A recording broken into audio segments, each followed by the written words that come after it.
The bottle. Linda and Tommy were getting worried about Dan. Alright everybody, welcome back to The Novelist, to part 3 of our hopefully not too horribly limited installment. You may remember in the last episode we cut Tommy a break and we let him build himself a couch fort. Pretty sure he liked that, and if he didn't, then he is an ungrateful child. But we compromised with Linda, so that's 2 compromises for Linda, 1 success for the other 2. We'll see how it goes. So the name of this episode is The Bottle, which is potentially concerning. Let's get to searching around. Alright, town list. Go to library. Out of books again. Check community board for babysitters. Swing by The Wild. New movie playing? Drop by Dr. Walker's. Call ahead. Not a big deal. What's not a big deal, pal? Oh.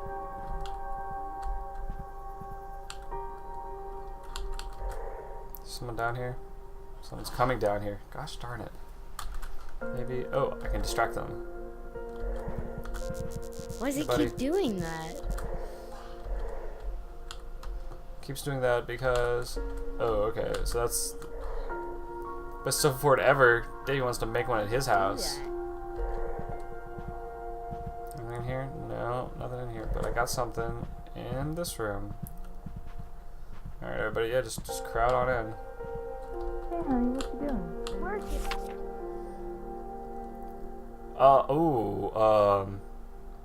So not only does he want his father to play with him, he wants his dad to put the bottle down. That's really not cool, Dan. I got it.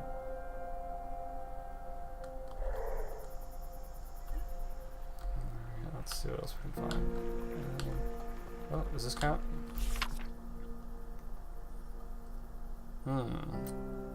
Looks like he's worried about his dad. Dad's probably hungover. That's what that looks like to me. Hey there.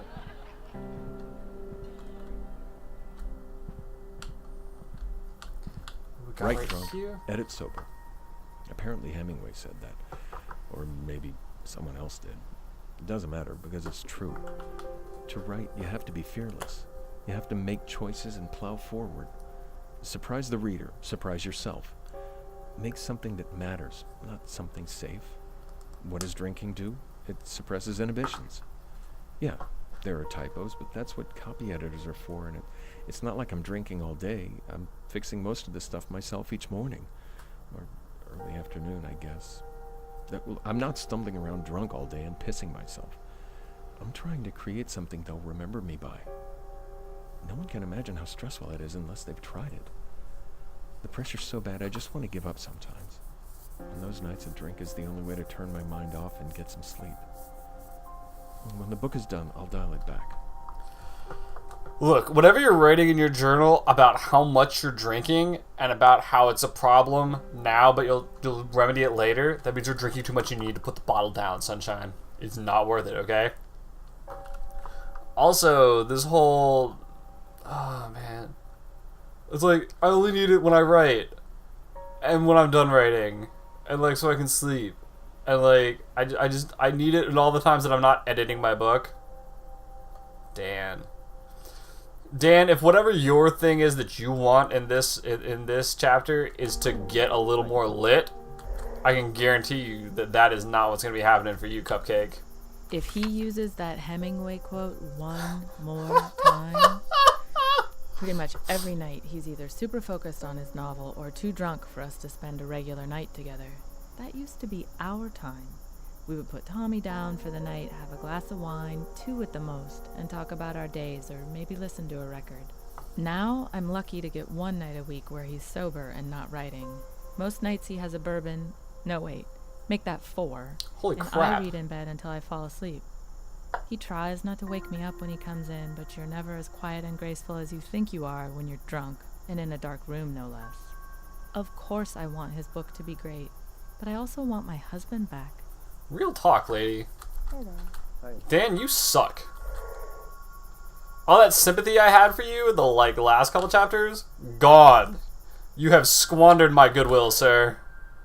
I'm disappointed in you. You are not a good man anymore.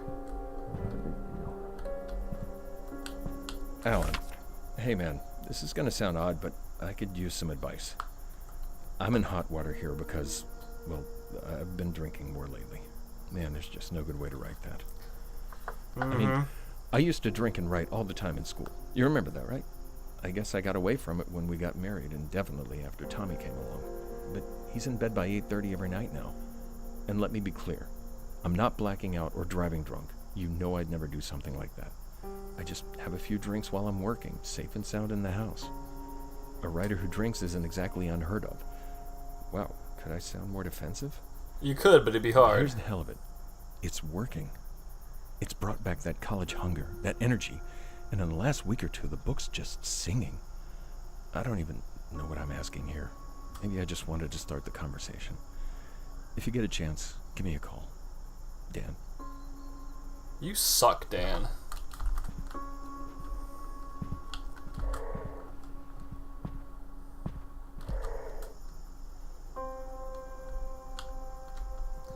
Look at that. Whoa, whoa, whoa. Nope.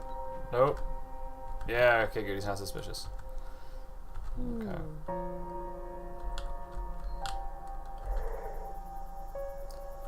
Are there any more clues that we got here? Alright, I found that one. Okay, I still haven't checked Linda's studio yet. Barb, I know I wrote yesterday, but I need your advice. I think Dan's drinking too much. And before you start to worry, let me say he's not an alcoholic. It's just because of the pressure he's under trying to finish the book. But you know Dan's never exactly been a health nut. He isn't gaining weight yet, though even that's just because alcohol kills his appetite. So he's hardly eating at night, which is another problem altogether. I don't think he sees what he's doing to himself, and I don't know how to break through to him about this. Sometimes I just want to say it's not like I have to get drunk to paint, but I know that's not the most mature way to handle it. Sorry for dumping all this on you. I just wanted to get it off my chest. Do you have any advice about how to talk to him?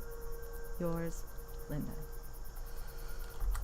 Oh god, if only it were as easy just saying, hey, look dude, put the bottle down. But it never is. So loud last night.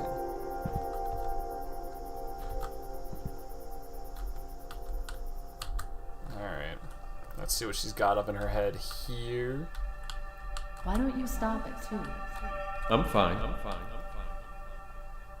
That wasn't neither the question nor the appropriate answer, pal.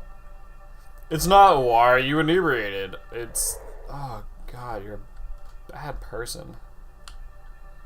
You're not a bad person, but I don't like you right now, Dan. I'm sure Mom and Dad would have liked to have been the only visitors in the house, but they understood the bad timing and were glad to see us at all. With so much going on, I didn't get a chance to talk to her about things with Dad. I need to try and call or write when they get back home. I hope they're okay. Yeah, it would suck if your parents are doing as poorly as you are with your husband. Sorry. Yeah. Okay.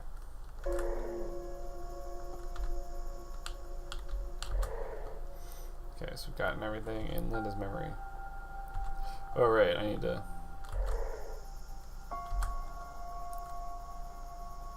Oh man. Yeah, I'm pretty sure Linda's about to win this one. Hey kid, hey kid, hey kid. Let me in your brain, child. Yes. Tell me about what you're drawing. You just want to spend time with your dad. Man. I really kind of want to give him this. No, I gave him the last one. He got the last win. That's all he wants. He only ever just wants to like spend time with his dad.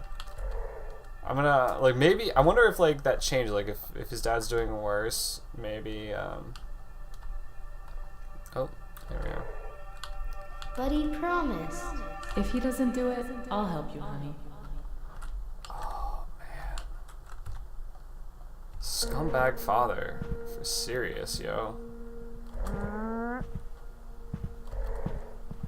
Alright, Dan. You frickin' drunk. What you got for me? Oh, why can't I jump over the railing? I'm a ghost. I should be able to jump over the railing as a ghost. Why are you sitting on the floor? And as for last weekend, I can't stop wondering what kind of advice Tynan would have had for Act 2. It's still a mess. I tried to work on it, but it was impossible to get anything done with so much going on. Although I guess I did flex a little creativity. I came up with an impressive number of errands to run just to get out of the house. You, sir, are giving me conflicting information because according to your inebriation letter, your book's been just singing for the past 2 weeks. Doesn't sound like it's been singing to me. Ugh. I'm so disappointed in you, Dan.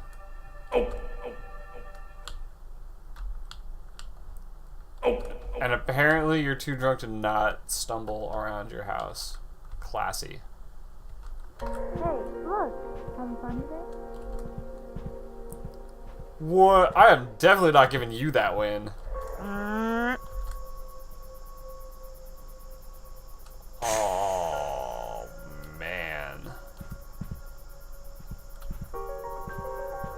Really? Oh, really? Is he too sad to put together your car? This is the most depressing thing ever. And so he wants his car put together. Dan wants to get lit. Not happening. Hey. Hi. What? Oh, there's Hey, Mommy. oh, there's a letter there.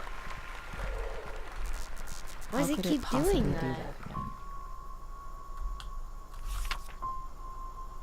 Assembly time approximately 3 hours. Required tools: Phillips screwdriver, soft-faced hammer, or half-inch wrench. Socket recommended. 7/64" hex key. Oh. Gotcha. Alright, so I gotta find his Yeah, I'm jogging gonna need to shoes. call. Because you're gonna go get yo ass fit, son. If I can find your shoes. Huh?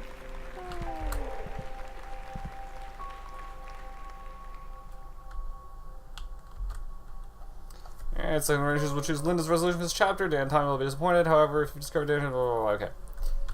Yes, we are choosing the shoes. And Tommy is getting a side. Because Dan isn't drinking anymore this chapter. Dan. Deal with it, son. I don't even care that makes you an awful writer. If your family falls apart because you can't get a drink, you don't deserve a family. Yeah, we're selecting this compromise. Because screw you, Dan. Oh, a book. Yeah. From the desk of Harold Baxter, January 22nd, 1948. A final entry before I depart. The bank would no doubt prevent me from purchasing this house due to the inherent conflict of interest, but given its history of frequent ownership changes, I feel confident the mortgage department will be glad to have the property off their hands. I believe I can set up a trust, or perhaps a shell company, and convince Mr. Lowry that we must part with the property for less than market value. I feel certain I can appeal to his conservative nature. I believe it will prove to be a shrewd investment as a rental property, and I think I now understand why people do not stay for extended periods. I find myself unable to describe the feeling precisely, but in my time here, I have found my mind drifting in strange ways, as if it was not always my own. But the natural beauty is undeniable.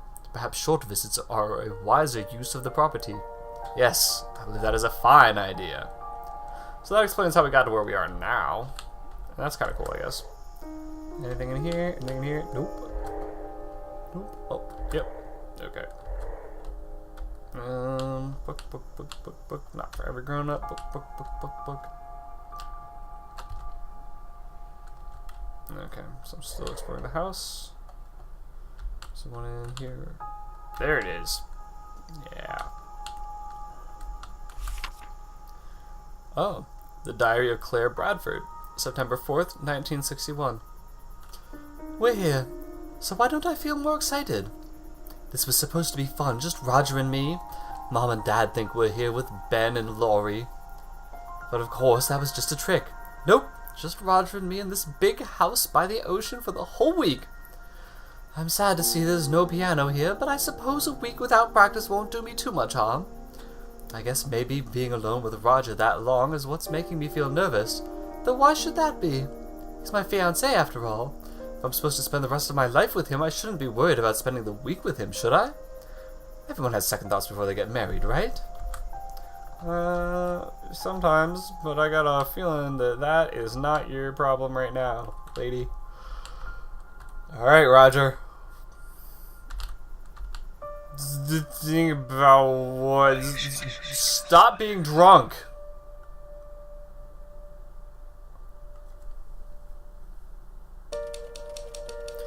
After talking with Linda, Dan realized how much his habit was hurting their relationship and his health. He started jogging every morning and quickly found the runner's high wasn't a myth. Within a week, he was setting an alarm to get up early so he could run on the beach before breakfast, and while he sometimes missed the raw energy of reckless riding, he would have missed his nights with his wife even more. I think that's what it said. I missed the last couple lines.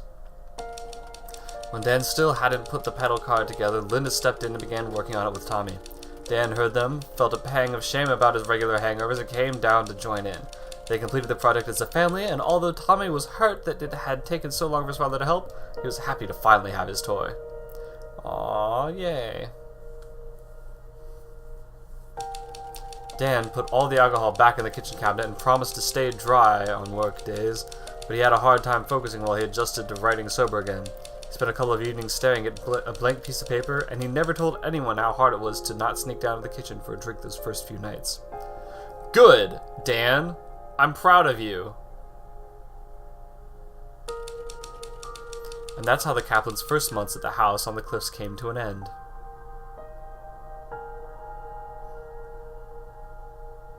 Cool.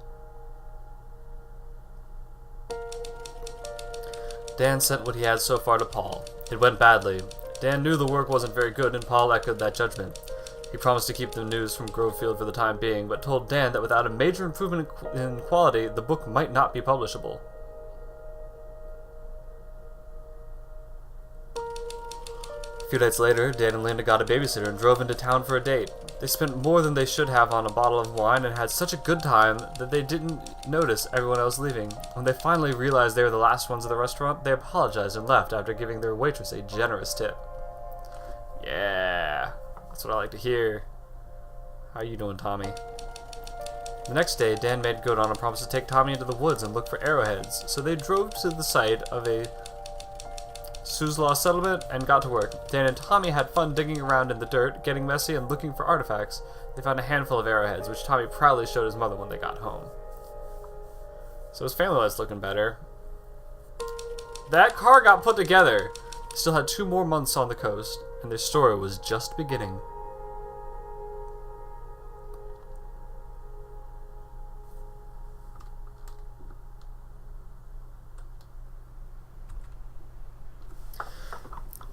Alright, everybody. Thank you for joining me for more of The Novelist.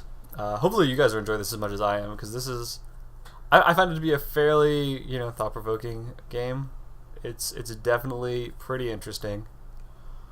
Yeah. So, I feel like we've gotten the family into a slightly a much healthier place, because before they were all, oh man, considering divorce. And now they're going out and losing track of time on dates. Positive improvement. We've got Dan spending time with his son too, which is great. But his book needs some help. So I'm thinking he's gonna get at least one main story to himself, probably this next one, and maybe 1 or 2 compromises. Yeah. But we'll see, because if his book becomes unpublishable, we're going to be in a real bad place, regardless of how healthy the family life is. Because I can guarantee that all the good work that we just did is going to go down the drains if he starts working fast food or something. So, yeah. I hope that you guys have all enjoyed spending your time with me, as I've enjoyed spending it with you. And I will see you next time for more of The Novelist.